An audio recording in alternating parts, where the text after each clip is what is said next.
एक घने जंगल में एक विशालकाय हाथी अपनी मस्ती में घूमता रहता था। उसी जंगल में एक बड़े पेड़ की जड़ों के नीचे चूहों का एक झुंड खुशी खुशी अपना जीवन बिता रहा था। उनके छोटे छोटे बिल उनके घर थे, जहां वे सुरक्षित महसूस करते थे।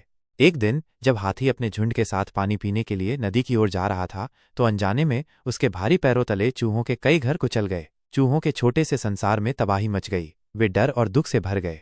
चूहों के झुंड ने मिलकर फैसला किया कि उन्हें हाथी से बात करनी चाहिए। वे हिम्मत करके उस विशाल जानवर के पास गए और उससे विनम्रतापूर्वक प्रार्थना की कि वो आइंदा उनके घरों को नुकसान न पहुंचाए। उन्होंने अपनी बेबसी और अपने घरों के महत्व के बारे में बताया, लेकिन हाथी ने उनकी छोटी सी गुहार पर ध्यान नहीं दिया। उसने अपनी ताकत के मद में उनकी बातों को अनसुना कर दिया और आगे बढ़ गया।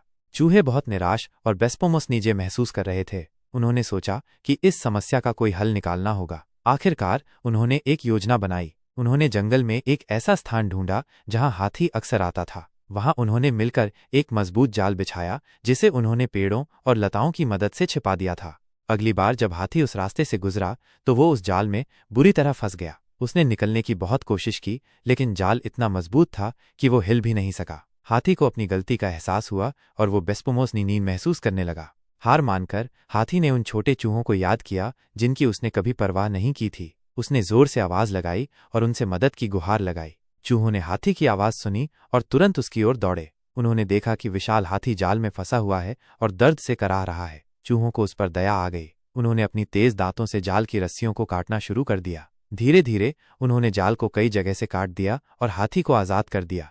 हाथी चूहों की इस मदद से बहुत प्रभावित हुआ। उसने अपनी गलती मानी और उनसे माफी मांगी। उसने वादा किया कि वो कभी भी किसी छोटे या कमजोर जीव को नुकसान नहीं पहुंचाएगा और हमेशा उनका सम्मान करेगा।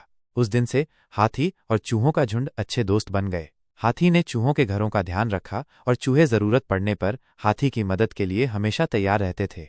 नैतिक शिक्षा: हमें हमेशा दूसरों के प्रति दयालु और सम्मानजनक व्यवहार करना चाहिए, चाहे वे हमसे कितने भी छोटे या कमजोर क्यों न हों। अपनी शक्ति या बल का दुरुपयोग कभी नहीं करना चाहिए। मुसीबत में फंसे दूसरों की मदद करना एक महान गुण है। क्षमा करना और दूसरों को समझने की कोशिश करना हमेशा अच्छे रिश्तों की नींव रखता है। एकता में शक्ति होती है। छोटे और कमजोर मिलकर भी बड़ी समस्याओं का समाधान निकाल सकते हैं।